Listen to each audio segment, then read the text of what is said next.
will call this meeting of the Stratford Board of Education to order at 7:17 on Monday, April 24th. My name is Andrea Corcoran. I'm board chair.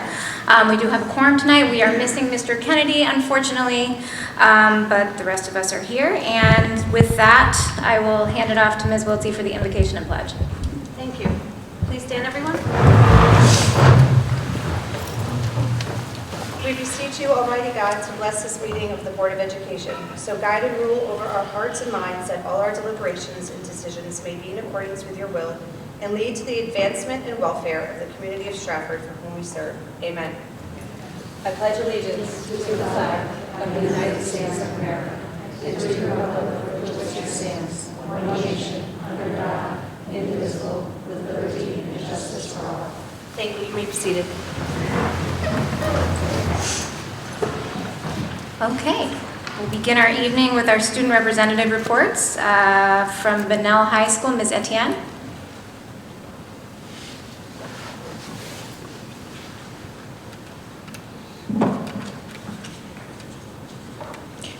Good evening, everyone. My name is Tara Etienne, and it is a pleasure to be addressing you this evening. Dominic Puzo has been named the valedictorian of the class of 2023, and Sophia Calzone has been named the salutatorian of class of 2023. Both are exceptional students, both in and outside of the classroom, and this is an honor well deserved. The language department and 30 students from Bunnell recently went abroad to both Paris and Barcelona over spring break.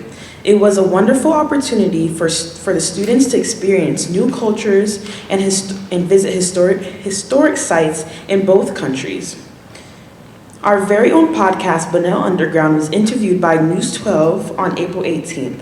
They wanted to highlight the podcast's success at bringing together the school and town community by empowering student voices. The guests this year on the podcast have included the mayor of Stratford, Laura Hoydig, Vietnam War veteran Bill O'Brien, local pastor Mary McBride Lee, and former UConn basketball star Chris Smith, along with a diverse cross-section of staff and students. As all four of our current hosts continue their education in college this fall, we are excited to bring 4 new perspectives to the podcast. Men of Color and Living in Color had a joint meeting last month to discuss ways to support each other and collaborate on events. With that in mind, over 15 MOC and LNC students attended the Defining Us screening and conversation on April 21st. Our student leaders participated in breakout groups and added much needed student perspective to the overall conversation. MOC students will be helping lead the inaugural Alpha Esquires Leadership Summit at the Baldwin Center on May 20th. We are expecting 150 6th through 12th grade male students from across New England to attend this event. A number of LNC student leaders attended a college tour over spring break with Village Initiative Project. They visited over 6 colleges in Virginia and had an amazing experience networking with like-minded students. This Friday, April 28th, the school counseling department at Bunnell High School is taking 66 grade 10th and 11th students to Post University to tour the school. School counselors met with grade 11 students to conduct post-secondary planning workshops. AP testing will begin the first week of May. Counselors are preparing the behind-the-scenes work needed for students to test and to proctor these exams. 70% of our grade 12 students have completed their FAFSA application, completing our FAFSA challenge goal. The BHS-SHS Indoor Percussion 2023 Musical Arts Conference Gold Medal Indoor Drumline champions. Bunnell scored a 91.7. Only 2 schools out of the entire show had a higher score. The students are preparing for the spring concert and the Memorial Day Parade, and we are currently accepting registrations for the fall 2024 season. Our color guard starts spring training on May 17th, and the drumline begins May 3rd. All current 7th through 12th students are invited to attend at no expense. Bunnell Stage is so excited to announce the upcoming performances of Mean Girls High School Edition. These students have been working so hard to put on an amazing performance for you. Please come out and see these fantastic performances May 18th, 19th at 7 p.m., and May 20th at 2 p.m. Tickets are on sale now online, 15 for adults and 10 for students. Tickets will be sold at the door. See you there. The choir is working hard to prepare for the spring concert on May 23rd at 7 p.m. Please come support all of the students in the music department that are performing. On March 31st, Bunnell hosted the second annual Spring Fling in the Bunnell Gym. From freshmen to seniors, over 300 students participated and reflected the positivity and energy of the Bulldog community. Upcoming will be the arrangements for the 2023-2024 class, council, and student government elections. Like last year, we will work in conjunction with the members of the Town of Stratford Registrar's Office to help run the elections. Interact Club enjoyed their time at Second Hill Lane last Friday, hosting our annual Spring Egg Hunt with the kindergarten students and K-2 ABA program. Students also volunteered at the Baldwin Center on Saturday, helping Rotary with a paper shredding event on April 22nd. Lastly, students will be heading to the YMCA to volunteer at the annual Healthy Kids Day on April 29th. Bulldogs in Training headed over to Second Hill Lane on April 21st to take part in some team building activities. We have been working hard planning our end of the year barbecue at BHS in May. For the second year in a row, Women's Empowerment Club will be taking part in the Center for Family Justice annual Walk a Mile in Her Shoes event on April 29th in Fairfield. Funds raised for this event will go towards the Elizabeth M. Preference Camp Hope America, an evidence-based summer camp and year-long engagement and mentoring program from young people ages 7 to 17 who have experienced trauma. The Bunnell baseball program held a free community skills clinic for youth players on Saturday, April 15th on the high school turf field. The athletic department will be recognizing Megan Camperlego softball and Carter Rodriguez boys tennis as the May Athletes of the Month. Senior students will be recognized at the annual Senior Athlete Recognition Banquet on May 11th. Eligible athletes will be presented with 4-year varsity awards and 3.2 scholar athlete awards. The BHS Athletic Department will present service awards to Peter Bonoso and Bill Curley, as well as induct Mady Mendozelba into the BHS Athletics Hall of Fame. Last week at Bunnell, we successfully administered the NGSS summative testing to juniors in the science wing. To prepare for next week's microsome lab, where our environmental bio students will observe and understand the relationship between live organisms and their ecosystem. The Great Meadow Marsh staff spent today in these classes talking about how they are restoring plant and animal species in their community. Students are given the opportunity to learn hands-on at the marsh as well through volunteering opportunities. Students in the pre-nursing program are continuing to progress toward their state exam for certification as nurse aides. The students started their clinical rotations at Bishop Wiki Health and Rehabilitation Center last week.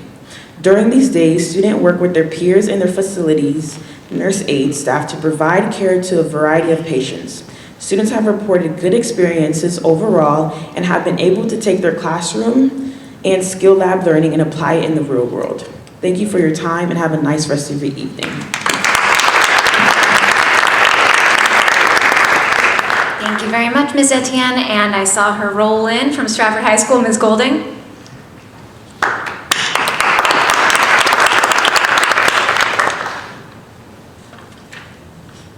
Good evening. I hope that everyone had a restful and enjoyable spring break. On March 28th, the SHS junior class took the school day SAT. Early indications demonstrate that juniors increased proficiency on the exam. There are 20 students who will be assessing on the makeup SAT day to finalize our results. We would like to thank Dr. Osunde, Dr. Geta, and the Board of Education for their support of our SAT prep classes that ran these last few months. Congratulations to Liz Borjali, Humanities Department Head, and Jillian Carnes, Math Department Head, for leading their staff with structured practice in the weeks leading up to the test. The SHS and BHS joint hosted the Bar Foundation for the spring convening April 3rd through 5th. Stratford was chosen as first district in the Portrait of a Graduate cohort to be visited by both Portrait of a Graduate and the wider learning systems ecosystems groups. Their focus was on the high-quality instruction and exploration into the primary person model, traditionally known as advisory, that our schools host. We had 60 students, teachers, and administrators at both the schools and district level. I will now read some of the comments collected from the feedback forms from those who visited SHS. Collaboration is very evident and natural.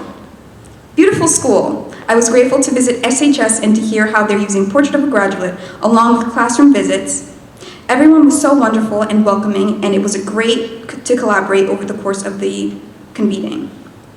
They should be proud of the work they have done to build the collaboration and respect I saw between students and teachers in the classes I saw. Keep up the good work. Your school is beautiful. I can tell how much your teachers care about their students.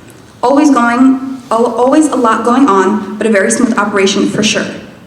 You have a beautiful school system, and I admire your dedication to student success. I was so impressed with the collaborative spirit I saw demonstrated in all of the classrooms I visited. The students worked with each other, asking each other deep questions, demonstrating their thinking and understanding. I also loved the POG posters in various languages, creating a culturally responsive environment. BHS also received wonderful feedback, and it is evident that the hard work occurring in both high schools is paying off. Well done, Stratford. On Wednesday, April 19th, our juniors took the NGSS, Next Generation Science Standards Test. Results are not yet available, but they will be reported during the following meeting. We are hoping to build on the success of the SAT. April 20th, SHS held their induction ceremony for the National Honor Society, Science National Honor Society, and the National Art Honor Society. 86 students were inducted into one, two, or all three of the societies. A special thank you to Dr. Gata, Amy Boyle, Andrea Corcoran, Lisa Carol Fabian, and Janice Coopy for attending. Also, I would like to thank all of the advisors and officers for their commitment to the students at Stratford High School. Senior Yasmin Sekunle has done something truly amazing. Yasmin was accepted into UPenn, Brown, Yale, Princeton, and Dartmouth. Yes, that is 5 Ivy acceptances for Yasmin. Please congratulate her.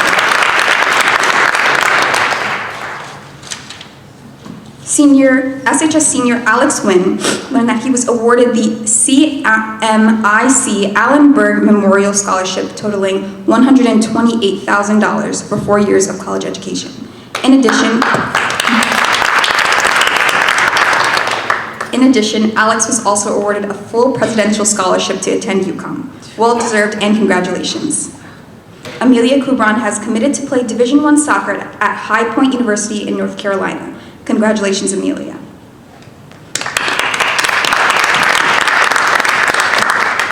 Stratford High seniors have been accepted to some of the following universities: Harvard, Brown, Bentley, Villanova, Clemson, Virginia Tech, Penn State, George Mason, and Rochester Institute of Technology.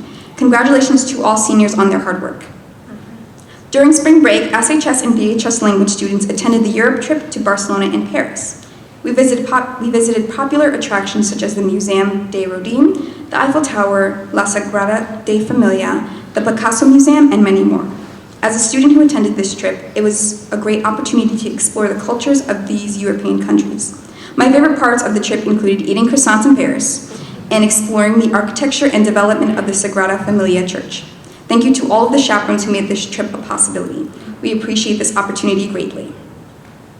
Additionally, our music department traveled to Orlando, Florida during spring break. They attended Orlando Fest, where they earned superior rating for concert choir, superior rating for jazz band A, concert band, wind ensemble, and an excellent rating for orchestra.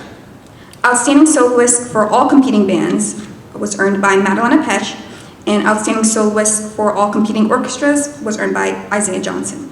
Congratulations to all the wonderful artists. Thank you, and have a wonderful evening. Thank you. By the way, Tatiana, I came here to see you and your cast in Once Upon a Mattress, and you were spectacular. Your cast was amazing, and I can't wait to see Mean Girls at Bunnell in a few weeks. So congratulations to you, and I'm looking forward to seeing Bunnell's production. Thank you. Okay, we do not have any presentations today, so we will move directly into our public forum session. We have a few speakers tonight. I will thank you all in advance for coming out to speak. When you come up to the podium, please state your name and your address. You'll be given 3 minutes to speak. My secretary, Mrs. Wiltsey, will help you keep that time. I do ask when you speak to please refrain from any identifying statements about students or staff, and just to maintain decorum. And I look forward to hearing you all speak, so thank you so much. Our first speakers tonight are Ms. Hargrove and Ms. Scuderi. They will be speaking together, and thus will have 6 minutes.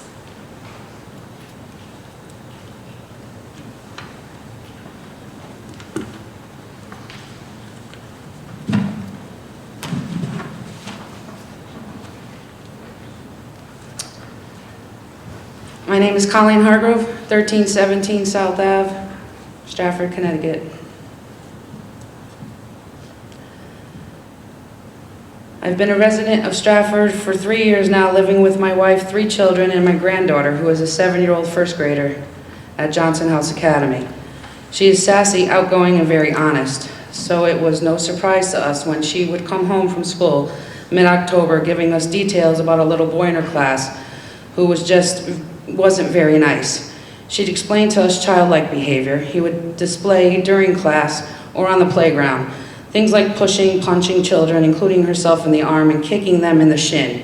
She would tell us about incidents where the entire classroom would have to be evacuated due to his erratic behavior towards them and even the teacher. As seasoned parents raising 4 children between the 2 of us, which are all well in their 20s, we chalked this up to kids being kids and felt as though these were minor incidents that were being dealt with by the staff in a timely, accordingly manner. That changed when in January 2023, she ended up getting kicked in her what we called good arm at the time due to her other arm being in a cast. We did not receive a phone call about it from the administration, but rather heard it from her when she came home that night. My wife and I decided it was finally time to call the school ourselves and ask what exactly they are doing to not only ensure the safety of our granddaughter, but the class as a whole, including the teacher, and make sure that their education is not further compromised. I was told a safety plan was being put in place and I would no longer have to worry about outbursts or physical abuse like this moving forward. Not too long after this conversation, sometime in February, granddaughter came home after school to tell us that she was hit in the face by a wooden bathroom pass as a result of this same little boy swinging the lanyard it was on around his head. Although she was not the only person in the room affected by this, I was furious. Not only am I hearing about this again from my child and not administration, I was told a few short weeks ago this was under control, and it became very clear to me in this moment it was not. In the time between this incident and the next, I began to rigorously show up to school looking for answers. Why is this continuing to happen? If the safety plan isn't working, what are the next steps? Instead of answers, I was told the administration was too busy to speak with me, but not to worry because everything was being handled. After countless attempts to work with the administration at Johnson House, I decided it was time to go over their heads. I sent out dozens of emails on March 24th. I met with the Director of School Leadership and Accountability here in Stratford, who seemed to have the same goal in mind: make my child's classroom a safe and fun place to learn again. After talking with her, it was brought to my attention that the school's admins had dropped the ball on this so-called safety plan that should have been in place back in January. But I should give her 2 weeks and she'd have a permanent solution to this ongoing problem. 3 days after our conversation, this child targeted my granddaughter by throwing an orange traffic cone at her at recess. Again, no call from an administration. Between then and now, the abuse has not only continued, but has escalated. My child has been kicked in the leg, hit in the back of the head, and as of recently sucker punched in the face, which is now all being downplayed by every adult involved, including those in the administration office and Board of Ed, who told me that every child, including my child, should have access to a safe and inclusive learning environment. If you ask me, nothing that has transpired in the last 7 months is considered safe here. Not only is our child's education being compromised, but so is the education of her peers, and how much is the abuser actually learning if he cannot sit through an entire class without an outburst? In this past 7 months, this has gone on from kids being kids to physical assault. In 7 months, I've heard more stories about how my child's classroom has had to be evacuated than I heard about what she's learned that day. In 7 months, my independent and outspoken first grader now wakes up in the middle of the night in a panic. She asks to sleep in our bed more times than she's had in the last 3 years. And when asked about her day, she puts her head down and goes mute. Not only is this showing my wife and I that our child's past traumas are resurfacing, but also a sign that the abuse she is experiencing is affecting her everyday life and mental health. And their solution, move my granddaughter away from her friends and closer to the teacher, so now at the age of 7, my child is being taught that it's okay for a little boy to hit girls.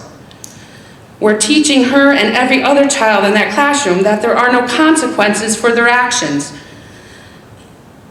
And the administration is showing these kids that no matter who you tell or how much you tell, the victims are to blame. If 7 months ago there was any effort to make the situation better, I do not believe I'd be standing here in front of you all tonight. Instead, my wife and I have been and were given false hope that the situation would be taken and under control. Now our child, who once loved school and was excited to learn, dreads going. And all because every adult involved, apart from our child's teacher and school nurse, has failed her. Thank you. Thank you.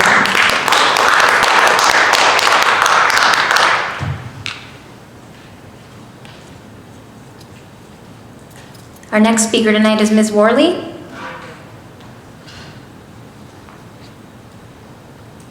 Susan Worley.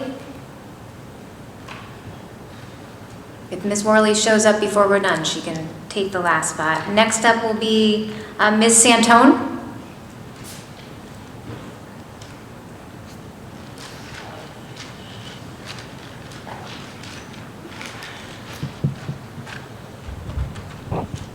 Do I just start? State your name and your address, please. My name is Tara Santone, 24 McLean Street, Stratford, 06615. My son is also in first grade, the same class that they are talking about. His name is Dewan Jr. Bartel. He is kind, he is smart, he is respectful, he gives no trouble. All of his teachers wish they had 100 Dewans. He's a great child. He loves school. I let it go for the last 7 months. Every day he comes home, he talks about the evacuations. They have to leave one classroom to go to another classroom because of the same 2 kids kicking, throwing chairs, throwing desks, throwing scissors. We got the scissors taken away, not enough. Every day it's still, oh, we had to go to another class, we had to go to another class. I ignored it, I let it be, and now I got sick of it. I complained a few times because I was getting nervous. I did not get anything back. I spoke to the superintendent, so now here I am. I got a phone call today. I'm a little emotional. I was crying this morning because now I get a phone call that while I was at work, the school nurse calls, my son got punched on the side of the head because this child had a tantrum. He saw another child, caused him to bug out, and the aide was walking him out the class, and as he was walking out, he was just throwing punches. My son got punched. He's in first grade. Unacceptable. Since September, it's been the same 2 kids causing these troubles. Why is this child not getting kicked out? Why is he not suspended? Why is this class getting inconvenienced? The whole class has to leave? Get that kid out of the class. Everybody's getting a disservice. It's not fair. So now what happens? Let's back up a few steps before he got punched in the face today. I'm sure plenty of you know it was kind of kept a secret. His teacher got bit. She needed 2 tetanus shots. Why is the child still in the class? Why didn't his parent get demanded that she picks up her child? I was so uncomfortable today that I picked up my son and I wanted him with me at my job. That mother should have picked up her kid. I understand that people struggle and this and that. I'm a mother, I work, I struggle too. I don't care, she needs to be held accountable. My son will not return to school until I am guaranteed his safety. I see real changes and things getting handled accordingly. What happens when these first graders are in 6th grade? Will he bring a knife or a gun next time? I work with children that are 3 to 5 years old, special needs, learning disabled, and behavioral issues. And best believe we hold them accountable with consistency and they improve. My brother is learning disabled. I have my master's degree. I've been around these streets and these schools and I'm just disgusted. His class already has one thing going on and now they're about to have another thing. Today I spoke to the principal, I was unsatisfied. I felt like he just yesed me to get me off the phone. I feel like he's protecting the student that's causing trouble instead of my son that genuinely wants to learn. My son enjoys school. This kid just took his anger out on my son, and I will not tolerate it. I wouldn't be here today, I'm very laid back. I don't like. Ms. Antone? I'm done, thank you. Thank you. Thank you.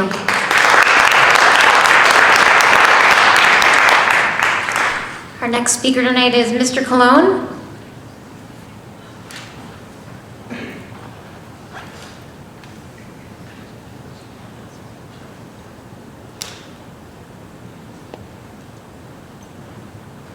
Hello, my name is Joel Cologne. I live at 11 behind here, 1111 Essex Place in Stratford. The reason I'm here today, this is my first time that I come to a meeting like this. My stepson goes to Johnson. We just moved to Stratford about a year and a half ago. And for the last 3 months, we've been having some issues at the school with him. He hasn't been behaving good, but the problem that's going on here, that they're taking him out of the classroom, they're locking him in a room in the office near the principal that doesn't have nothing. They make him sit on the floor like he's a criminal. There was an instance there that I went about 3 weeks ago with his mother, and we had a meeting there. They had to call 211 and get social workers to come into the school. So I had to leave work, she had to leave work. Incident that happened was in the classroom, and I guess while he was in the office, he made a gesture to a faculty member at the office. I guess she was very, very angry about it. She saw that we went into the office with the principal, the vice principal, me, her, and the 2 social workers for 211. After being there for about an hour and a half, coming up with a safety plan, we came outside the classroom. The meeting sat in the front so that he could go back to class because the class was coming from lunchroom. And the faculty member approached mom and said, I need your son to apologize for what he did. One thing is, he's only 6 years old. He has like a circle around him that he doesn't like people to come into his circle or yell at him or touch him. She actually asked mom and looked at me. I said, yeah, he did something wrong, apologize. But he had his face down. She came and approached, took her hand to his chin and said, look at me when I'm talking to you. I got very angry and I looked at mom, but I had to keep my composure. As soon as we left from there, I said, you saw what just happened there? How about if it was happening in the classroom when he's misbehaving or something? The teacher's talking to him with a bad tone and touching him or something, and it's agitating his behavior. And I also heard there's some budget cuts that are being planned to bring specialists to come in and help kids and stuff like that in a situation like my stepson. As of right now, I feel like the principal and some faculty there are not adequate to handle situation with kids, especially locking them up in a room that's almost, for me, it's considered like a jail cell. Because when I went there 3 weeks ago to talk to him, the 2 teachers were there and a social worker, and I don't know how they spoke to him, but he didn't even want to come out of the room. He was just crying. It took me about 15 minutes to talk to him, Thank you, Mr. come out, Cologne. and then we started a safety plan. It's 3 minutes, thank you. Thank you very much. Ms. Worley, this is your last chance. Ms. Worley? Okay, I encourage Ms. Worley, if you watch this later, to please email the Board of Education with your comments, please. Thank you very much to everybody who came out to speak tonight. I appreciate your time and I appreciate the courage that it takes to get up in front of the board and the assembled folks here and tell us what's on your mind, so thank you. We will move on to our administrative executive report. Dr. Sunday.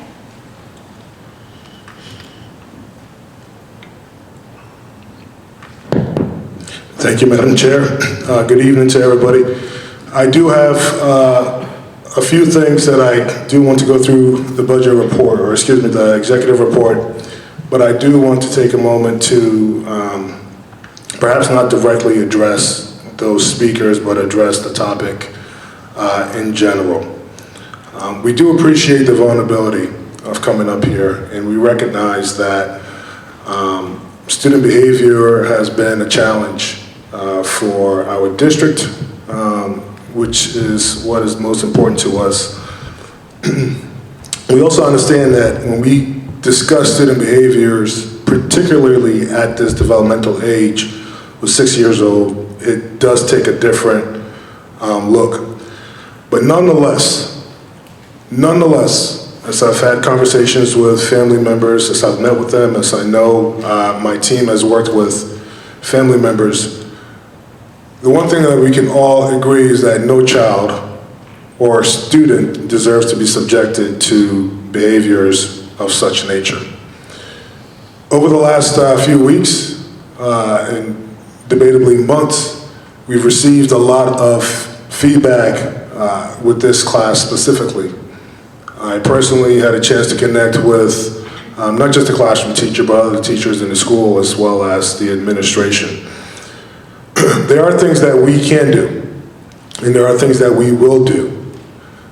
We understand that the nature of our emotions want us to have visible evidence right now of some of those actions. The nature of education and student privacy unfortunately makes that challenging to be able to effectively communicate to our families some of the action steps that we do take. Regardless of how frustrated you are, we will continue to field your calls and take your meetings. That is a commitment that I am making publicly from my office to all of you as families. The eventual aim is to make sure that every child can access their education. Every child. And unfortunately, before we can make programmatic changes for an individual child's academic program, there is a set of protocols that we do have to go through, and oftentimes it does take time. So yes, we do have an incredible amount of work to do. I am personally involved in the work that goes into this case that's been shared by our families, and I am personally working with the administrators at Johnson House to make sure that we have processes in place that respond to the needs. I will pause with that, okay, and make myself available to any family member who would like to sit with me to discuss their case so I can better understand the best ways to support our team at Johnson House. Again, thank you for your vulnerability. We have work to do, and you have our commitment that we'll continue to work on that. So moving on with my executive report, I do want to share some exciting news. It is my honor and privilege to introduce to the Board of Education and the Stratford community the next principal of the Eli Whitney Elementary School. Please put your hands together for Mr. Robert Viteri.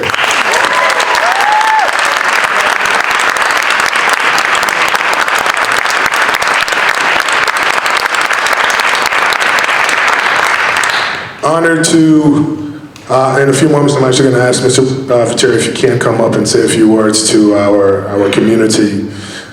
Mr. Robert Viteri has been appointed to the position of principal of Eli Whitney Elementary School after leading the school as the interim principal since February 1st. Mr. Viteri will be entering his 6th year of educational leadership. Please put your hands together for him again. If you are familiar with Mr. Viteri, he is Mr. Stratford. We used to make that claim for Jack Del Piano, but I think the young guy is going to come in and take that title. He is truly everything that we want in all of our students. Prior to going to Eli Whitney in that leadership role, he was a classroom teacher at Second Hill Lane for 12 years. Mr. Viteri, if you've been around him, is somebody who is very invested in students and collaborative work with the community. As we did reference, he himself is a graduate of Eli Whitney, Flood, and Bunnell, so he's very familiar with the hallways. In 2022, with a big emphasis, and this is somebody who wears his emotions on his sleeve, Mr. Viteri was recognized as Connecticut PTA Outstanding Elementary School Assistant Principal of the Year. Please put your hands together for that. Mr. Viteri aims to lead by example, and he embodies the district's portrait of a graduate on a daily basis. I do want to go back to that lead by example, so much so that a few days ago, Mr. Viteri was, as Dr. Gator calls it, was dumpster diving in an effort to try to retrieve one of his students' retainer. But he's not too above it to get his hands dirty and do the work for his children. So Eli Whitney, as I said, is home for Mr. Viteri. Is eager to continue to build partnerships and relationships with all stakeholders and to establish and sustain all the excellence that exists at Eli, as well as support the whole child.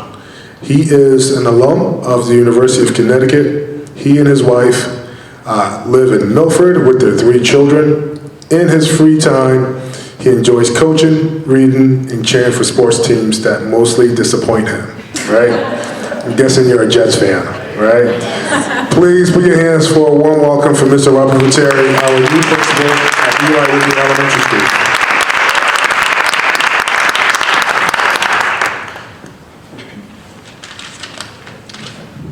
Thank you very much, Dr. Sunday and the Board of Education for this opportunity. It is an honor to lead a school with such dynamic children, an extremely dedicated staff, and a supportive school community. I feel very fortunate to be part of Eli Whitney Elementary and the students and families. As Dr. Sunday mentioned, I've been committed to the town of Stratford as an educator for nearly 20 years. As a graduate of the Stratford Public Schools and more specifically Eli Whitney, I'm not sure if I would have been targeted as a student destined for education or school leadership. Although a positive spin could be that I got a lot of career hands-on learning experiences in the offices of the principal's offices of Whitney, Flood, and Bunnell. So maybe that's a positive spin. But now I aim to be a role model for the portrait of a graduate, and I'm thrilled to work with all stakeholders. I view education as a lifelong process and continue to learn every day. From the students, teachers, and parents, I want to extend a very special thanks to Mrs. Florick for her guidance and leadership for both the building and for me personally in my role as the assistant principal. I encourage parents to be involved in every way possible. My door is always open to you, and I heartily welcome your conversation and input. And to our Whitney Whale students, I saw maybe a couple in here too. I hope that you're excited to finish the school year strong and ready to continue your next steps towards greatness. I look forward to celebrating our collective successes this year, next year, and beyond. Thank you very much.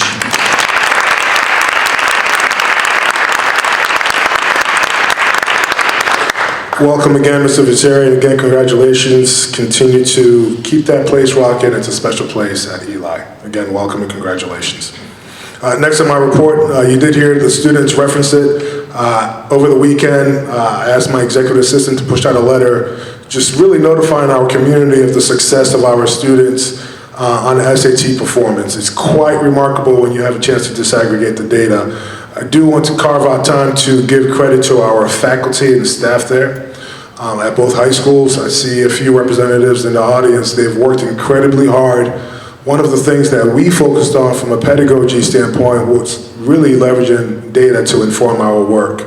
And we're seeing the efforts of our teachers emerge in the performance of our students. And we continue to encourage our kids to be outstanding scholars as they continue to progress through the assessment season. So again, congratulations to both our schools. Please put your hands together for both Bunnell and Stratford.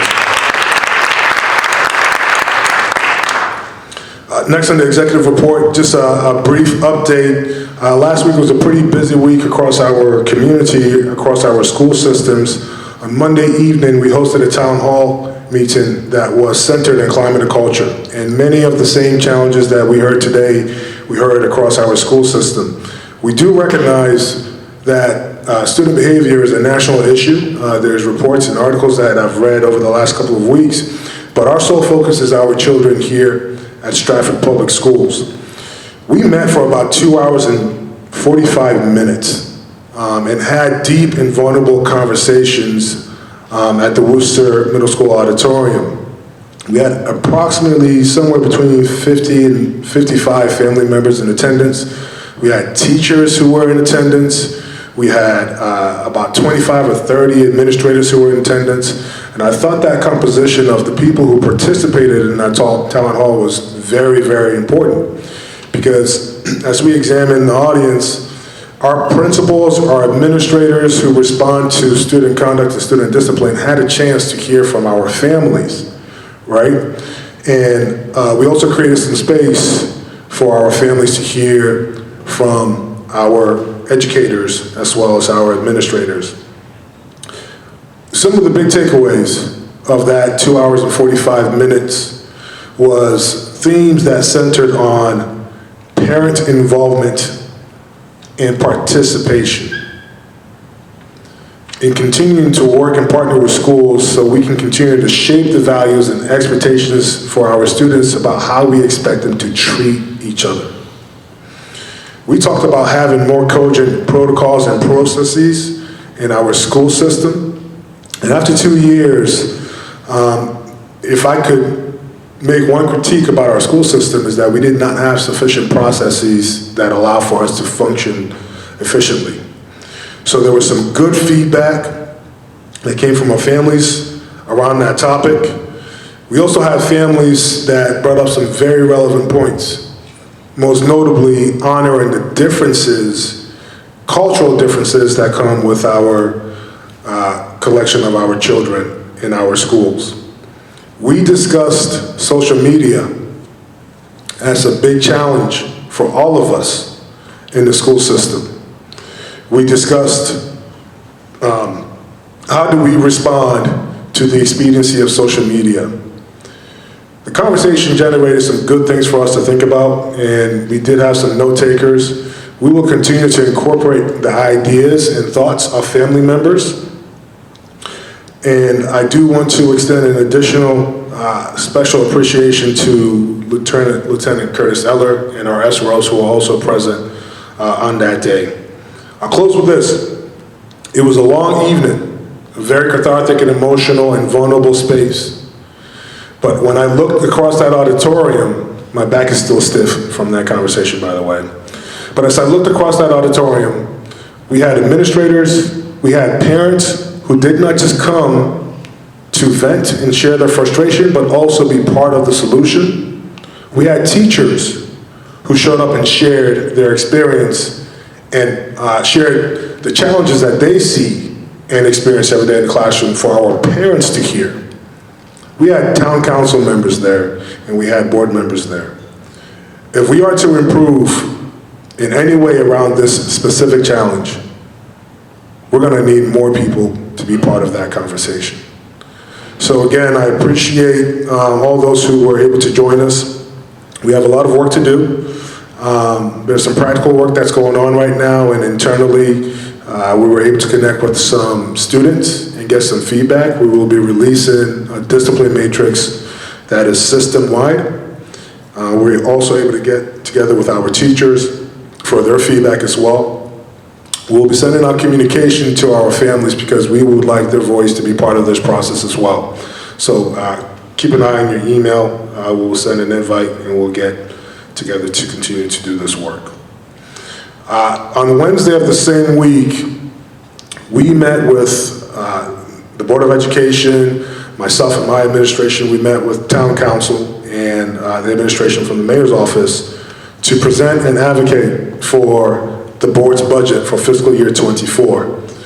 In our community, the budget has always been a difficult topic, but we went into that conversation in my opinion, fully confident, fully prepared to make a case for why we're asking for the funds that we're asking in order to operate our district next year. In all, we spent about an hour and 30 minutes with town council leaders. About 30 minutes of that was the presentation of our budget, and then approximately an hour were questions that we fielded and we provided responses to. The big takeaway is we've been through a long process with the budget process. We've asked for approximately $4.8 million. A healthy chunk of that is committed to contractual obligations for our professional staff.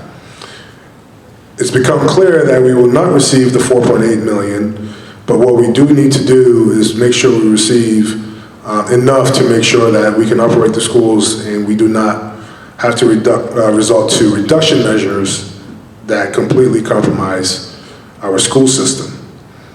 So I put a request on the table to the town council for an additional $1 million as we respond to the current budget proposal.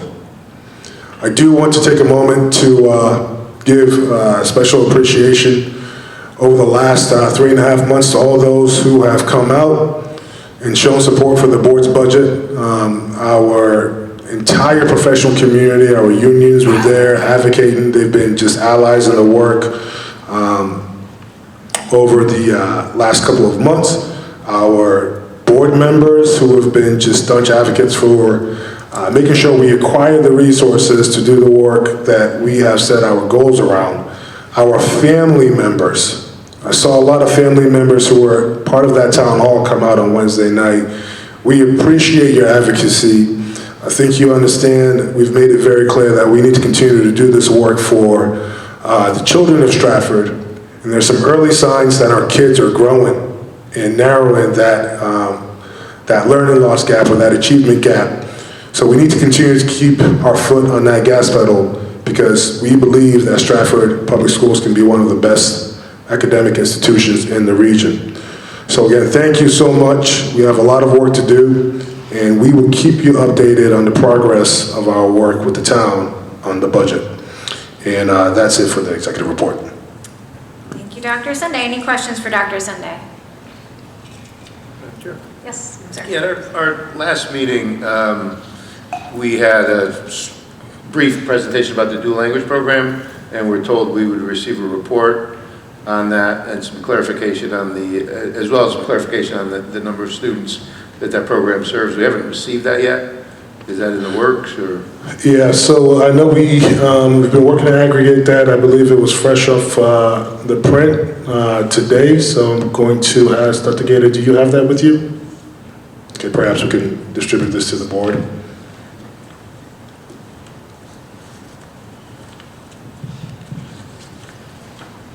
What you're receiving right now is the most current information that we have on the Lost Links assessment data, which indicates the performance of Stratford students compared to the performance of other students in Connecticut.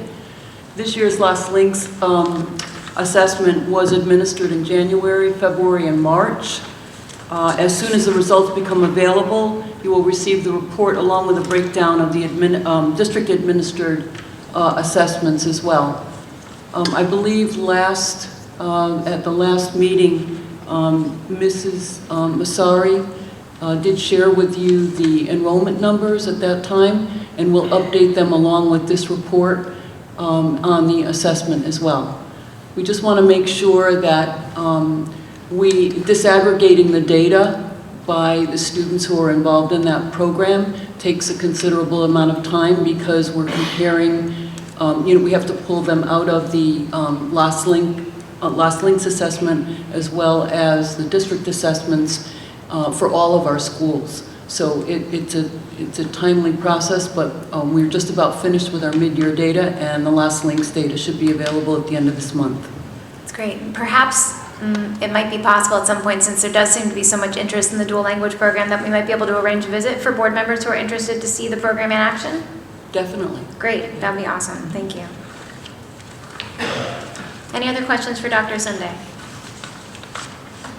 May I also suggest that Yes, I ma'am. think it is important for us to hear more about the purpose and the responsibility that we have with bilingual programs in our district, to understand the federal mandates, Yes. and how this particular program addresses some of not the challenges, but the needs that we have in our district. So I think that a complete report about how this program helps us to meet the requirements that we have to meet, and should we not have this program, the alternatives to what we would need to do.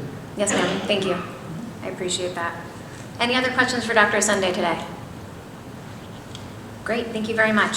We'll move on to Ms. Mangini and our Chief Operating Officer's report. Good evening, everyone. I'm happy to have this opportunity to share some information with you. First, our registration continues to be busy with ongoing kindergarten registrations, but we're also very busy with district-wide registrations at all grades, and that's for both new students for this school year as well as pre-registrations for next school year. We also continue to work with our food service consultant, who will actually be back in the district this week visiting some of our elementary schools. The reviews have really been going well and have resulted in some solid conversations with our Sodexo partners for continued improvement in the program, and really some positive feedback with what we're doing, so we're quite pleased about that. And I was also recently asked to serve as a member of the State Department of Education's Post-COVID Advisory Committee, and it's to begin discussions relating to post-COVID financial matters. We had our first meeting a few weeks ago and plan to focus on the areas that districts feel federal funding assisted with most over the pandemic. Given the vast amount of federal funding that was received over the last several years, it's really imperative that districts begin planning, as we well know, for operating at pre-COVID funding levels. And the state is looking to actually understand where the loss of that funding will be most impactful, hopefully with the goal of perhaps supporting districts a bit. Our next meeting is set for later this week, and I will absolutely continue to share information with the board through the committee's work. And lastly, I debated whether or not to share this with you, but I thought it might be a little bit on a lighter note this evening, and I shared it with Dr. Osunday earlier today. The Mangini household did some spring cleaning over the weekend, and as a result, I had about 2 big, very large garbage bags of stuffed animals. I brought them into the office today to share with colleagues. I put free to a good home. As it turned out, I wasn't aware initially, because I had meetings all day long, that in the conference room next to my office, they were actually conducting the kindergarten testing for ELL students. Well, apparently, once the students walked out, they were allowed to take one of the stuffed animals, and I was told by numerous people that the kids were absolutely thrilled, and one little guy had a spider t-shirt on and took a spider stuffed animal, and one young lady loved butterflies and found a butterfly stuffed animal. So though I may have made the Children's Day, I can't tell you how pleased my whole family is that we are able to get rid of some things in our house, but make some kids really happy. So it would just put a smile, I think, on a lot of people's faces on the second floor in particular today. So just I thought love that story. You're the best. Thank you. That's a great story. Any questions about stuffed animals for Ms. Mangini or financial? There's more. Oh, are you done? I'm done. I'm sorry. Okay, all right. I'm sorry. Yes, I was ready to hear more stories. Just 2 things. Last meeting, you had said you would get us a list of the surpluses over the last 6, 7, 8 years. I apologize if I didn't send that to you, because I definitely put it together, so I will get that out in the morning. And the other question I have, I had the opportunity to take a look at, I guess what's called the purchase order report. I guess something you submit to the town at the year end. It was like an 80-page document. Yeah, it's our open purchase orders on June 30th. Okay. So one of the items in there I saw, and I just glanced through it, and I figured I'll ask now, but there was a $203,000 payment to Santa Fuel for vehicles, gas, buses, BOE vehicles. And I guess my question is, wouldn't the fuel be in the Durham contract, or No. how does that work? How does that payment work? Yeah, quite frequently and more often than not, bus contracts require that the school districts purchase the fuel. And the main reason for that, quite frankly, is that we don't pay the tax that the bus company would, so it's a savings to us as municipal government. So when we look at our transportation costs and our contract with Durham, is that number in a separate area? I don't remember seeing it in our budget book, so I'd assume that the fuel was part of the contract. Is that in a separate line item, or? It is. It's called, it's a little bit of a strange name, but it's called gasoline absorption. And actually, if you recall, you made a transfer into that account at the last meeting because we were paying more than we had originally anticipated per gallon. Okay. Okay, thank you. That was it. Any other questions for Ms. Mangini down there? Ms. Cubie, I can't see you, but do you have any? I'm going to call you out. Do you have any questions? Well, maybe the next meeting. I'm thinking about some stuff, and I want to run it by Dr. Sunday. All right, sounds good. No? Okay, great. Thank you very much, Ms. Mangini. And we'll move on to Dr. Gitta's teaching and learning report. Thank you. Good evening, everyone. We're well into the season of assessment. I'm sure you all know that. You know that the Stratford SAT Day took place on March 28th, and makeups are being taken at this time. The Next Generation Science Standards assessments for students in grades 5, 8, and 11 began last week. Testing and makeups will be completed by April 28th. The Smarter Balanced Assessment for students in grades 3 through 8 are coming up, and the window for ELA, or the English Language Arts, is April 24th through May 5th, and math begins on May 8th, and the testing window extends to the 26th of May.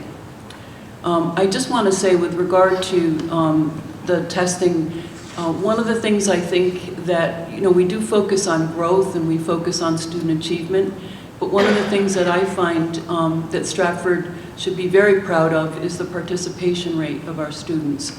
Typically, we always are over 95%. In the last 3 years, we had our percentages for state testing were 96, 98, and 97%.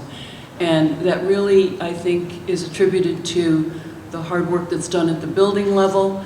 Our assessment coordinator also truly trying to support students and help them to complete their testing. So I think that's a very unusually high rate, and I think we need to recognize that as well. Most of our kids are testing, nearly all of them, and I think that's something to be proud of.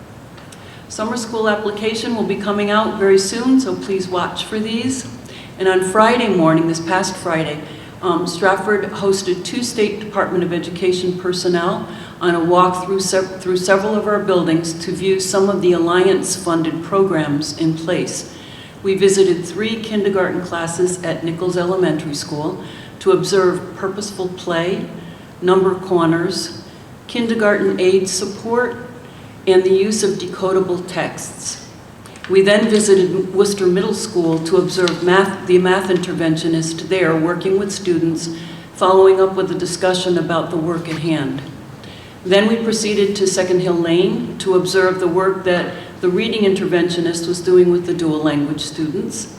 And the visits were followed up by a final discussion around data collection and use in supporting students in our district. The third and final monitoring session will take place in June. And lastly, this Thursday, the final master class, if you will, of the Science of Reading will take place. Each participating district, and there are 11 of them in the state of Connecticut, will share how participation in the program has impacted our district. Members who have been very diligent and in attending these sessions were led by Dr. Asundi, Sue Schmidt, our district coordinator for literacy, Dr. Diorio, the principal of Nichols Elementary School, Kelly Shurik, the reading teacher at Nichols, Daira Donis, who is the TESOL teacher there, Danielle Gilmet, who is a special ed teacher, and Vicki Pillow, who is a kindergarten teacher. So this has been an incredible year for that particular program. They each come back and share the information that they learn with the stakeholders that they represent. So we just want to thank them. And you know, there are wonderful things that are going on that we don't always hear about, but really require the effort and interest and engagement of our staff as well, all on behalf of our students. So thank you all. Thank you, Dr. Gaeta. Does anybody have any questions for Dr. Gaeta? Yes, ma'am. What summer programs are we implementing this year? So in general, but also I did see an announcement that the state is allocating across, you know, the entire state, maybe 30 million, right, to support summer programs. And I was curious if what our allocation of that is and what we're using it for. Are we doing any programs around kind of acceleration? You know, are we doing anything to help students move through different tiers? Like, give us an update. Well, there will be an elementary summer program, very similar to the summer program that was run last year, which is based on predominantly math and literacy, or core subject areas, but it's STEM-based as well. And so in addition to that, we also are going to have an opportunity to have some of our art teachers and music teachers, students will get a chance to engage in that as well. Again, I'm trying to do this off the top of my head. We have requested to have something a little different this year in terms of music opportunity, and again, this is sort of connected to the Alliance grant as well. We were able to purchase some music instruments to engage students who may not be able to rent an instrument or whatever, so we make those available. And so what we're trying this year, we have 2 music teachers who have offered to come in and give lessons and work with students, and particularly at the elementary level, because I know you asked about that, engaging students and interest in music and that. So that will be for elementary. Of course, we also have our extended school year program, which will assist our students who are qualified to attend that particular program. We also have our secondary program, which runs 7 through 12, and in addition to credit recovery, we will be offering the Milestone C program again, which is the aviation program for students who are interested in that's sort of a special interest, in addition to the music program. We have the 21st Century After School program that usually runs during the year that will extend through the summer as well. I don't know, Pam, you, Ms. Mangini, you and I have probably been the most involved in putting these programs together, and I know funding for programs is going to be special this summer, as it has been for the last summer, but I can't speak specifically to Ms. Coopy's reference to the state funds. I'd be happy to. Actually, we do have still a considerable amount set aside for both summer school programs this summer as well as next summer, and that was in our original plan from the very beginning. So each year, I believe we will probably see the program grow, particularly with regard, I hope, to participation. Don't forget the first year that we offered the expanded opportunities. We were just coming off of COVID, and I think, you know, we struggled a little bit, quite frankly, to get teachers who really wanted to work that summer after a very challenging year. And I think families weren't really ready to engage their children to be out of the house so much either. And I think last year we saw an improvement, and I believe with some of the great offerings this summer, I think we're going to see that program grow. So it's exciting. I think one of the nicest things is that transportation is provided also. That's Correct. A big addition. So of the programs that you listed, maybe because I'm not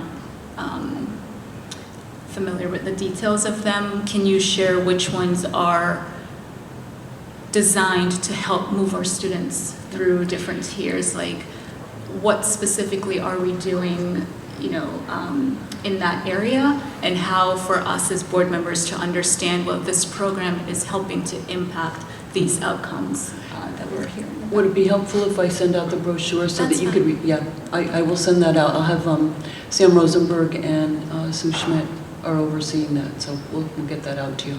I believe it's already set. Great. Any other questions for Dr. Gata? Yes, sir. One quick one. Again, last month, again, I had asked for the numbers of chronic absenteeism throughout the school. And if we could, I don't know if you have them now or if we could get them. I believe that's fresh off the press as well. And then just one other comment, I guess it's to the sound people. I don't know if we can, I'm having a hard time hearing up here. I don't know if there's any way maybe in the future we can get a speaker out front that kind of amplifies.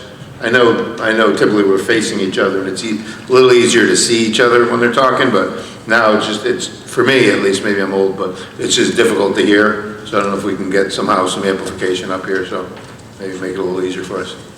Thank you. Great. Any other questions for Dr. Gata? Do you have any other questions? That was it. Okay. That was it. Excellent. Dr. Gata, thank you so much. Welcome. Okay, we'll move on to our consent agenda. I will entertain a motion to approve our meeting minutes from our regular meeting on March 27th, 2023, as So well moved. as this month's personnel document. So moved. So moved by Ms. Cupie? Second? Oh, geez. Second by Mrs. Wiltsey. Any discussion? Madam Chair? Yes, sir. In our hiring report, there were a lot of new positions based on new grants. It seemed like a significant number. There were some. The enrichment clubs? Yeah, there were enrichment clubs and some other, but I just wondering what grant that is coming out of. They're new positions, they're not reappointments or replacements? The enrichment clubs are part of ESSER, and that was, again, part of our original plan. And again, last year, we struggled to get those programs off the ground because we simply could not get staff. But we've actually developed a pretty robust program at each of our schools this year, and I know that was shared with the board a couple of months ago. I believe Ms. Wilsey had asked for some of that information, and there is quite a bit going on, Sounds so it's fun. exciting. Yeah, there's 36 of those positions in here, but they're all ESSER. They're all ESSER grants? Okay. And so the ESSER grant expires at the end of next year, those will? September 2024, and correct, that will be the sunsetting of those programs unless we can find a different funding source. Okay. And the lead teachers as well, those are grant annual appointments, are those something that will get replaced? Is that ESSER as well, or? I would need to know specifically which ones you were referring to, because some lead are paid out of the general operating budget and have been for many years, and then there are some that were developed, particularly in the special education area, during the pandemic and are paid on veterans. So there are 3 positions as curriculum writers that says grant annual appointment? The curriculum writing, I believe, are out of general operating, but I will confirm that and get back to you. Okay, because it says grant annual appointment, so. Okay. I'm not sure if that's actually coming out of Alliance, but I will verify which grant and get It's back. possible that's coming out of title. Pardon? It's possible that's coming out of the title grant. Title. Okay, thank you. That was it. Great. Any other discussion around our minutes or the personnel document? Seeing no further discussion, we'll have a roll call vote. Ms. Cupie? Yes. Mrs. Wiltsey? Yes. Ms. Carol Fabian? Yes. Ms. Bedell? Yes. Mr. Henrik? Yes. Chair votes yes, motion passes 6-0. Sorry, guys. All right, we'll move on to items for action and discussion. Item number 1 is a proposed budget transfer. Ms. Mangini, will you tell us a little bit about it before we? Absolutely. First, I want to apologize that we had an error on what was provided in your packet on the actual budget transfer with that yellow heading, and you did have a replacement form at your seats today, and it was simply just a transposition of the numbers within the columns. But this particular transfer, first I would like to explain where the funding is coming from. As you may recall, as we were reviewing our budget for the development of fiscal year '24, we had explained that we had a significant savings to the retiree insurance based on our renewal, our negotiation for our renewal for next year. What we knew but didn't analyze as quickly was the fact that our insurance calendar year runs January 1 through December 30th. So we are already beginning to see those savings. We're analyzing with our broker exactly where those savings are, but minimum is $150,000 in this operating budget. I actually think it will be more. But for the time being, with that guarantee of $150,000 at minimum, we are asking that we be allowed to transfer those funds into the instructional computer accounts. And these are all basically IT accounts that are before you on this budget transfer form. And what they are for specifically, the $43,750 is for a camera at the Bunnell High School field, security camera. I will tell you, we did try to work through the town's capital budget because there is $150,000 available there through security and safety measures. But in speaking with Miss Sarah with regard to capital items, she did share that she is trying to put as much of that money away as possible towards the man traps at both Franklin and Wilcox. Yeah, so I do understand that, and since we do have some money in our budget and we do feel this is very important to move forward with, we're making that recommendation. And the other two line items are actually for replacement of desktops, laptops, and mobile devices for administration. It's an area where computers have really been ignored, so rightfully so, we could get the best into the schools. And of course, Mr. Ruggiero and Mr. Rivers can elaborate if you have any additional questions on those areas, since they are the experts in both of those topics. Sounds good. Thank you, Ms. McGee. So what I'll do is I'll entertain a motion and then we can have any needed discussion around this. So with that said, I will entertain a motion to approve budget transfer number 1, which is to cover various technology needs of the district. Total budget transfer amount is $144,250. So moved by Mrs. Wiltie. Second. Second by Ms. Cubie. Any discussion or questions? Madam Chair, just Yes. for the process, we didn't have our finance committee meeting today. Is it somewhere mandated that all transfers come through finance, or is that just a? It's not. They would come through finance with just a recommendation, and so we can pass it through without the recommendation. So there's no organizational regulations that require us to Not that I pass found. it through finance? Okay, all right. But yeah, if we could get some kind of, some detail. Yeah, about you bet. where the money's Mr. going. Ruggiero, would you mind? No. Thank you. Hopefully you can all hear me.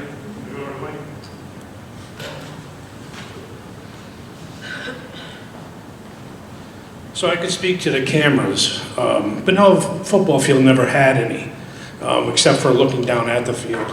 So in talking with the principal, Carlos Castro, and the SRO, we decided we needed to put more there. Not that there's a lot of activity, but stuff happens.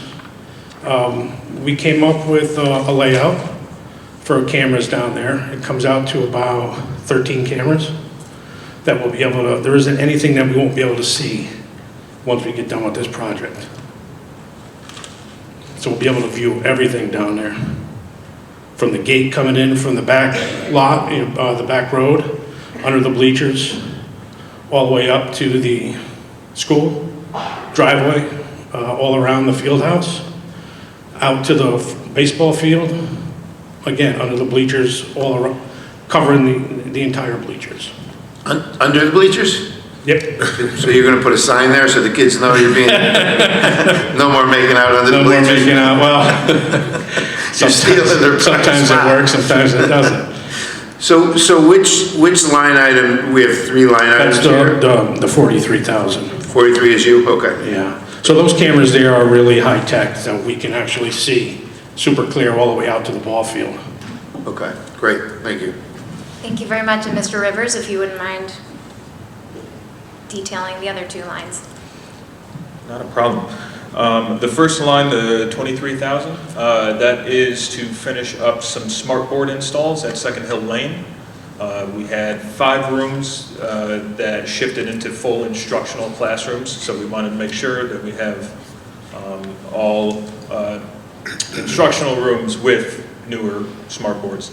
The second line, like Ms. Mangini said, we always focus on upgrading and replacing equipment in all of our schools. Our BOE admin building has not seen an upgrade in approximately 9 to 10 years, just because we wanted to focus on the schools, obviously.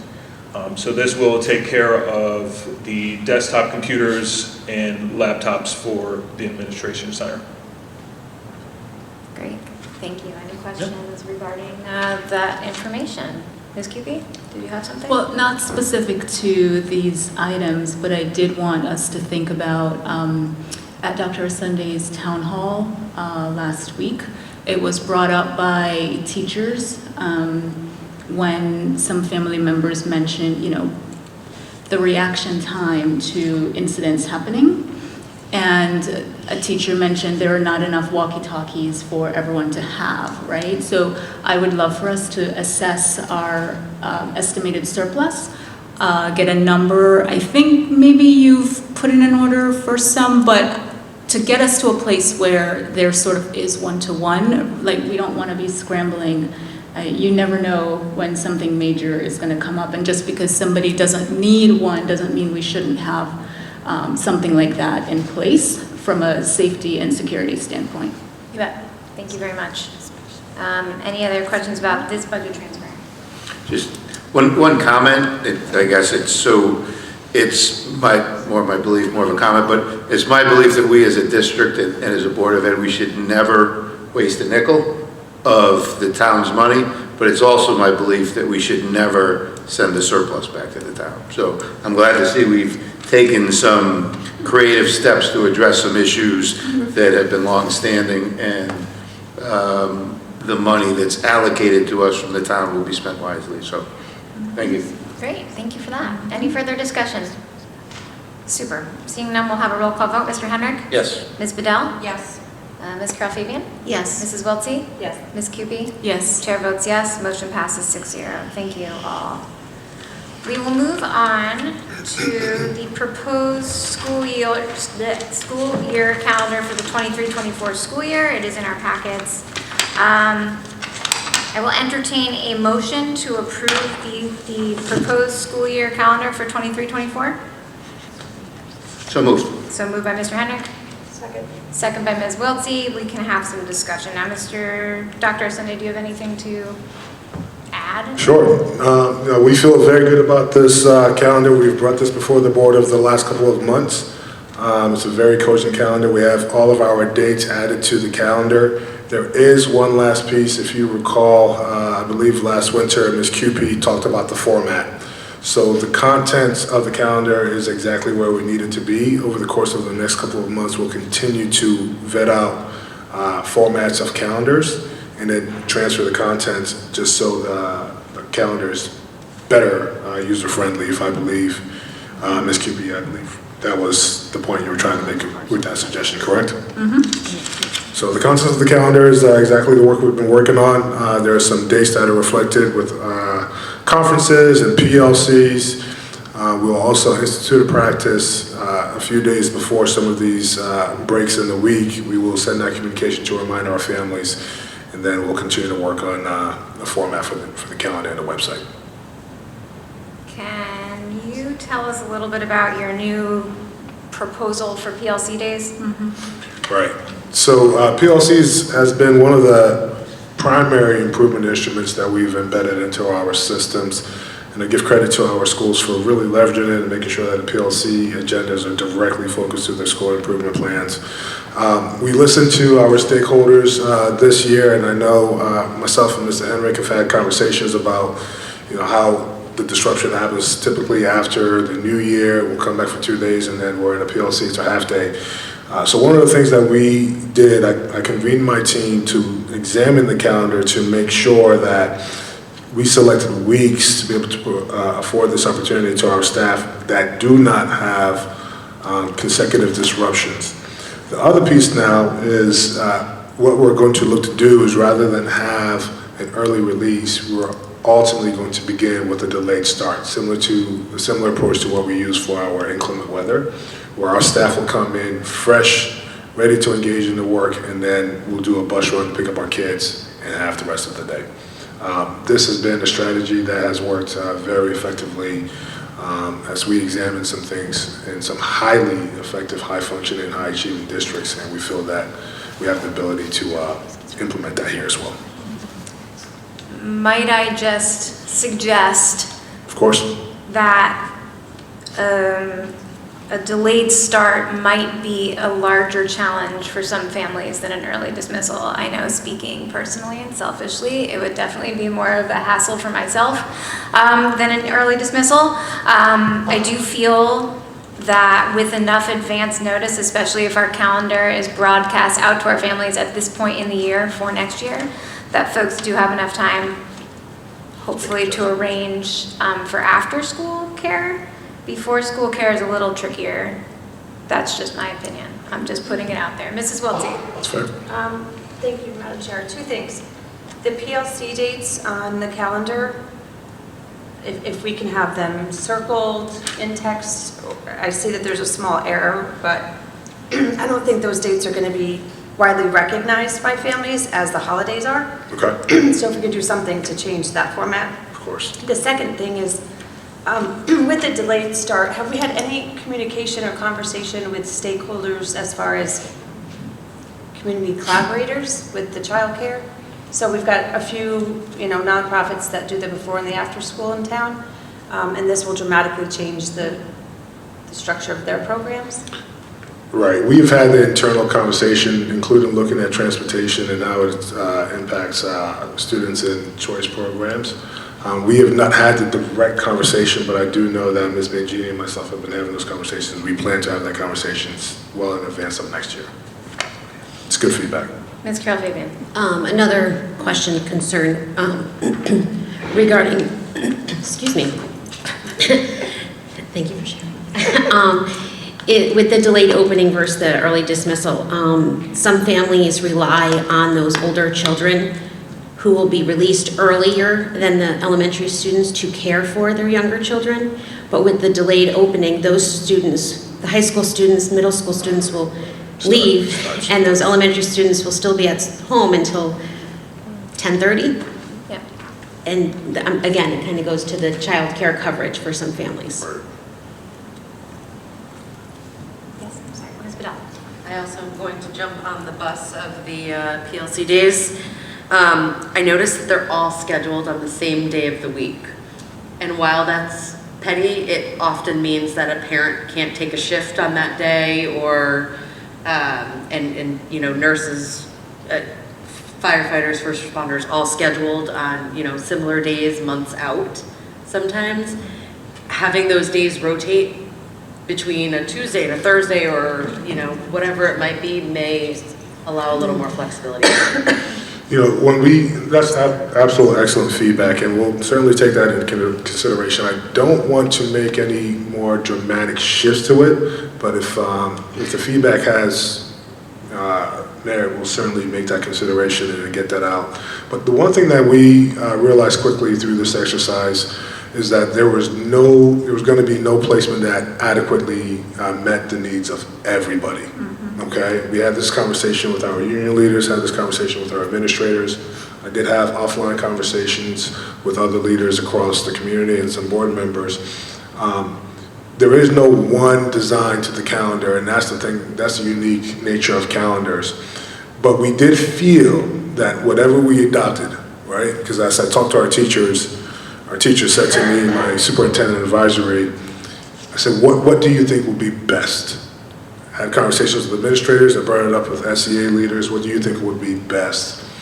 And all these scenarios came up. and they said to me, you know what, Dr. Sunday, because it cannot satisfy everybody, you may just have to make a decision and get that out way in advance so people can prepare and plan. So our response to the nuance and complexity of how these schedules work and how it, you know, satisfies teachers' needs, family needs, and all those different variables was, if we get this out well in advance, then we put this document in the hands of families so they can plan ahead. But we would also send those routine and regular communications, you know, a few days in advance so they have that reminder to make the necessary adjustments. But we'll take the feedback that we're hearing today, and I'll convene my team. And if it warrants a change, then we'll make those changes to the PLC days. Any other discussion? Ms. Creedy? Oh, I'm sorry. Hi, That's okay. So Dr. Sunday, did you say this sort of schedule is a best practice? Are you familiar with this being utilized in other districts to be effective? Absolutely. And I heard you say you had input from the unions, the did you say teachers as well? Have you had teacher feedback on this? Correct. Okay.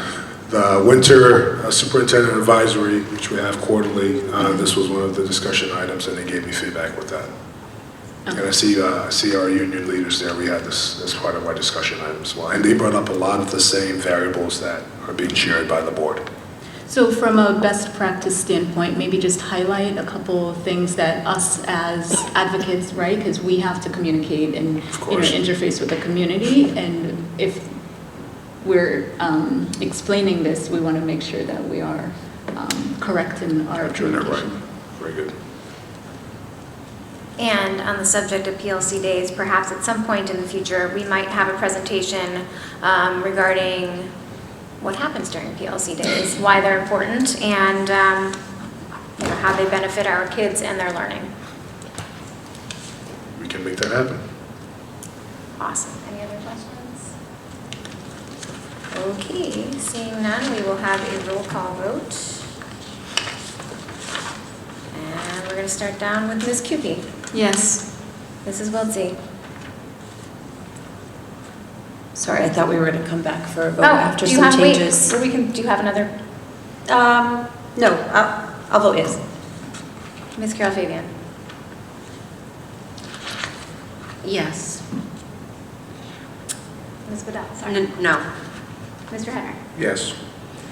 And the chair votes yes. Motion passes 5-1. I would just ask that you do look into the concerns that we stated and get back to us on that. But the holidays, the first day, the last day, all of that, folks can count on now. I think we can agree on, right? Wonderful. We will move on. We have 2 pieces of curriculum tonight, and so I will start with item for action number 3. I will entertain a motion to approve the Algebra 1 curriculum. So moved. So moved by Ms. Cupie. Second. Second by Ms. Carol Fabian. Does somebody from the curriculum committee have an update for us? Sure. So at our last curriculum meeting, the Algebra 1 curriculum was presented. It is being updated. It was updated using the illustrative math program, as well as aligning it with and incorporating the portrait of a graduate competencies.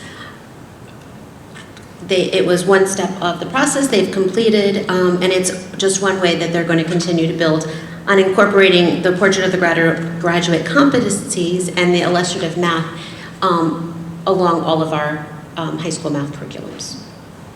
Exciting. Great. Thank you. Any questions about this curriculum? Ms. Cupie down there, I can't see you. Any questions? No. Okay. Excellent. We'll have a roll call vote. Mr. Henrik? Yes. Ms. Bedell? Yes. Ms. Carol Fabian? Yes. Mrs. Wiltsey? Yes. Ms. Cupie? Yes. Chair votes yes. Motion passes 6-0. Move on to number 4. I will entertain a motion to approve CTE Intro to Business course with approval to write. So moved. So moved by Ms. Carol Fabian. Second. Second by Mrs. Wiltsey. Can you tell us what this one's about? Sure. Thank you. So also at the last curriculum meeting, it was presented the Intro to Business course. They are looking to begin writing this curriculum. It is a new course that will be added to the high schools. One of the things that they noticed in our business education department was that we offer many wonderful courses, business law, sports and entertainment marketing, macroeconomics, things like that, but there was not like an intro course that kind of gave students a wide range of the different areas that they could study in the business area. So this curriculum is being written as a course that would be like a prerequisite before you move on to the following courses, so that you can build a foundation around all the areas of business. Great, thank you. Any questions? Seeing none, roll call vote. Ms. QP? Yes. Mrs. Wiltsey? Yes. Ms. Carol Fabian? Yes. Ms. Bedell? Yes. Mr. Hendrick? Yes. Chair votes yes, motion passes 6-0. We'll move on to a discussion about the athletic handbook for Bunnell High School and Stratford High School. I know that Mr. Kennedy had been working on that in his athletic review committee, but unfortunately he's not here tonight. Do we know, is there anybody who can speak to that, Mrs. Wiltsey? Not to the details of the handbook per se, or the status of where we are with it. At the last athletic review committee meeting Thursday, it was Mr. Kennedy's understanding that it didn't have to go through policy, and it would just be something that the board could review and approve as revised. So I'm trying to pull up my email that I have from Cave, and I can read you. I have so many emails from Teresa. She's like my best friend. Hold on one second. Okay, there we go. So this came from Cave. It says, the board should not be approving an athletic handbook. The superintendent can report to the board about it being near finalization and can present the board with a final draft requesting any feedback that the superintendent can then bring back to the athletic directors. So in our discussion tonight, I know it's a timely issue. I know they need to have it, sort of on the books and ready to go. So I don't know where, do you guys? I think they can just move forward with it. What's that? They can just move forward. Yes, with presumably, it. basically, yes. That is essentially. But if Because you we guys didn't have have any any feedback or anything you'd changes. like to We see? didn't have any specific changes. We were fine with the proposed language that they had in there. However, just from a overall, review of the handbook, I felt there needed to be more explicit call-outs of accountability, like who does what, when it comes to the discipline piece in there. I can speak a little to that because it was a hot topic Thursday night. And while there's no blanket policy regarding discipline or absenteeism from practices and things like that, they did take the suggestion, and we're going to add to coaches' discretion to a lot of the things because of registration of certain sports. If they have one set out, they're forfeiting. So it is ultimately to the coach's discretion. So the coach, not the athletic director. Like I reviewed, like some districts will have a handbook, some will have an actual policy. If they have one, they don't have the other. And when reviewing it, a lot of the responsibility of discipline it would say the athletic director. So just something to think about in terms of who is responsible for what. Yeah, they were pretty clear in saying that the words coach's discretion would be added. Okay. Any other feedback or discussion about the athletic handbook? So, Yes, sir. we had the presentation a while back though, but I think the language mirrored what the I can't remember the main organizational body is for athletics. So it was pulled from their guidelines, I believe. I believe it was. That's correct. Missing pieces were, But there are other districts that are part of that group, and they have better language in their policy. So I just want us to step ours up. As this isn't a policy, it's a handbook, we can leave the responsibility for it with the athletic directors who, have that expertise regarding the subject matter. But with any further feedback, please feel free to send it along to the ADs. CC Mr. Kennedy on that as well, and thank you for that. Any other discussion about this?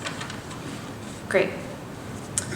Moving on to tabled items, is there anything that the board would like to remove from the table? Great. Seeing none, we'll move on to committee assignments and reports. The renaming committee will be meeting next week, I believe. It's exciting. Curriculum, Ms. Carol Fabian, we just heard from you. Anything else? Sure. So we met on April 18th. We were presented with the Algebra 1 curriculum, which we just approved this evening. We were presented with the writing of the Intro to Business curriculum, which we just approved. And lastly, we had a presentation from the Portrait of a Graduate, led by Joanna Nigerian Garb, and our high school principals, Dr. Katie Graff and Jack Delapiano, as well as some other members of their team. They shared with us the visit that the Bar Association had conducted between both Stratford High and Bunnell High School.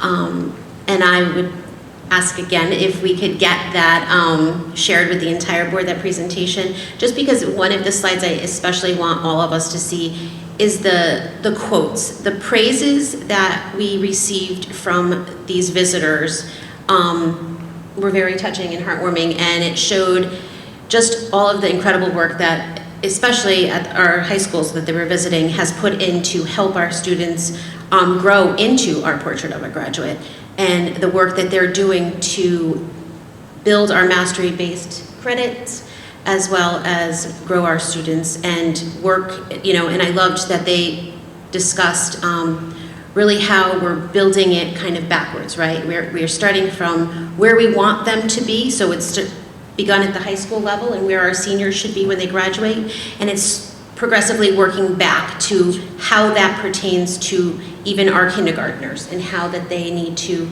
build to this graduate level that we're looking for. So it was an excellent presentation, it was excellent feedback, and you'd enjoy the whole presentation. I would. Thank you, Ms. Carol Fabian. Anything to add, Ms. Cupie? No. Thank you. Okay, our Finance Committee did not meet this evening, but I'm sure we will be meeting several times during the month of May. School plan planning, Ms. Cupie, Mr. Hendrick? Good. Sure. So we did meet on April 5th. We had Brian Snyder come to our meeting because he had done our buildings assessment. I forget when that was, if it was 2020. But we wanted to get his thoughts on Bunnell and Flood, because in his report, those two schools are the most in need of either renovation or brand new. The conversation, included discussions around possibly moving to one middle school. What would that look like, right? What would it look like if we built brand new middle schools? So there are different steps that you'd have to take when looking at renovating one of these buildings. Right now, based on our financial status and in terms of our students who receive free and reduced meals, like those sort of data points, I think the reimbursement from the state, if we wanted to do like a renovation to new, would be over 60%. I think, was it like 63%, Mike, that the state would cover versus what the town would have to cover? And there has been some hesitation around, well, the town just built Stratford High, the appetite for something like that. But looking at the history of how Stratford High, from when the conversation started to where it is now, I think, what was it, 1990 something, right? Well, that's a long time. 2003 we started, Yeah, that's a long time. So we should start having those discussions now and researching the steps involved. He did recommend that we should do a study of the facilities to figure out if, let's say it was Stratford High to become the new middle school, right? Like, we would have to study that to see if that's feasible and how other buildings would be impacted by all of that. So that's really where we are. And then one other update, we talked about the capital improvement plan, where we had a line item in there for the redistricting of our school lines, like what streets direct to what school. Right, a study. The study, I've heard Mike mention multiple times that he doesn't think it being in our capital improvement plan will get approved. From my perspective, I think that is a really important piece of work that we need to get done and we need to prioritize. And so I don't want to hedge on something like that possibly getting approved. We need to do it. So I would ask that we look at our budget for any potential surplus and move that to be covered through those dollars instead of waiting on a potential rejection in the capital improvement plan. So that's my update. Mike, feel free to give yours. Yeah, and so it was just my opinion with the placement of that study, but I will, talk to the mayor, talk to the council, and see if we can maybe get that through. I mean, I know we're looking at numbers, but pushing that because obviously we're in budget season, we're looking at cuts, we're looking at different things, if we can get that in there. But it's a necessity, and that has to do, I think, with some of the long-term things. And then the other thing, which I just caution too, when talking about, and kind of changed my perspective a little bit, but talking long-term, Stratford High was 15 years from initial conversation. I'm sure there were conversations before me, but as far as I was involved, 15 years to completion, which kind of changed my perspective a little bit. But something to keep in mind right now, that the town carries about an $11 million debt service between the principal and the interest, and I don't know if that's all for Stratford High. I'm sure there's some other projects that have been bonded through the schools, but that's the payment that the town makes on an annual basis, $11 million to cover the debt services of bonded projects through the Board of Ed. So it just, we need to be cautious or considerate of where they're at, but we also need to, think long-term and move ahead and come up with some ideas on where we want to go and then start pushing in the direction. But it is going to take a long time from conversation to completion. So it's definitely, to Ms. Coopy's point and the committee's point, it's definitely a conversation and a thought process to run through. So Great, thank you both. Liaison did not meet because the members of Liaison on the town side have been hard at work in the Ordinance Committee. Policy Review did not meet, although I know you guys have discussed several things, so thank you. Do you have anything to add? Well, we did not meet, but Kristen and I, and we've heard from you all, and the community members as well, we do need to review our cell phone policy. So that is on our sort of research list that we're diving through our policy, looking at some other district policy, and hoping to make some nice updates or effective updates to ours. Great, that's great news. And I think I would invite that conversation throughout the last week, having conversations with our families and individual meetings with certain parents. They've actually put some brilliant ideas. I do think we need to perhaps refresh the cell phone piece. There's also some administrative regs that I think I may consider, particularly at the elementary and middle school level. But we always, in a time where there's a hyper focus on school safety and all those different things, families naturally would like to have access to their children, so we have to be mindful of those things. But this is definitely a conversation that needs to happen. Great. Thank you guys so much. And Athletic Review did meet on April 20th. Mr. Kennedy is not here to report out, but Mrs. Wiltsey, do you have anything to add? Yeah, it was a great meeting, good attendance, and we reviewed winter sports, some of their records. We were told about Hall of Fame inductees that will happen this spring, as well as spring schedules, and a lot of conversation on the handbook. That's it. Excellent. Thank you very much. We'll move on to other committees. Do you have anything to report out from CAVE, Ms. Cupie? I do.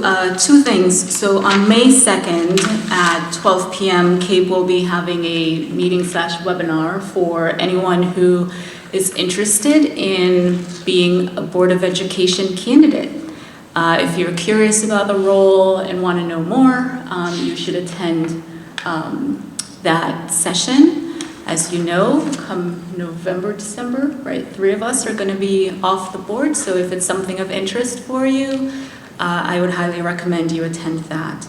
And secondly, there are 8 of our scholars in Stratford who have won the 2023 CAPE Student Leadership Award. So I won't say who they are because Dr. Sunday will announce them at our May meeting, but congratulations to all of them. Yes. That's exciting. Excellent news. Thank you so much. I attended CES's monthly meeting on April 6th, and I'm also on their finance committee, which is a special treat. And they are doing great. Their programs are out there doing amazing things. Their enrollment is up, which is amazing as well. So stay tuned. And one day I'd love a presentation. We're going to fill you up with so many presentations. But I'd love a presentation on how our district works alongside CES and how we take advantage of some of their programs. I think would be very interesting to hear. Town building needs. Every month I ask you, is that fair? What's that? Is town building needs? Oh. No update. Okay. one day. Anything else, guys? Before we adjourn? Before we adjourn? Yes, sir. Just in our enrollment numbers, just for some clarification, in SOTO, the numbers for the classrooms, if you add up, there's about 10 classrooms there. The numbers total 127, but then we have a total of 213.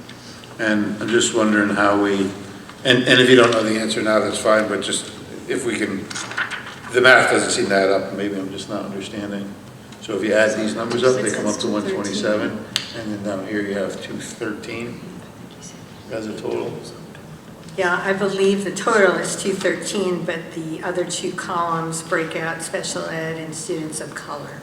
But I do understand what you're saying, so we will look into that and get back to you with an answer. Because I'm assuming the numbers that go across are classroom sizes? Yes, they are. So, but when you add up those classroom sizes, it's 127, so it's just the numbers correlate, and I think all the other numbers on the other ones did. So. Okay, we will get back to you on that. Thank you. That was it. Thank you for your eagle eye, Mr. Henrik. Does anybody else have anything else this evening to add? Spectacular. I will entertain a motion to adjourn at 9:03. So moved. So moved by Mrs. Woodsey. Second. Second by Ms. Garfabian. All in favor? Aye. Great. Thank you very much for coming out tonight, everybody.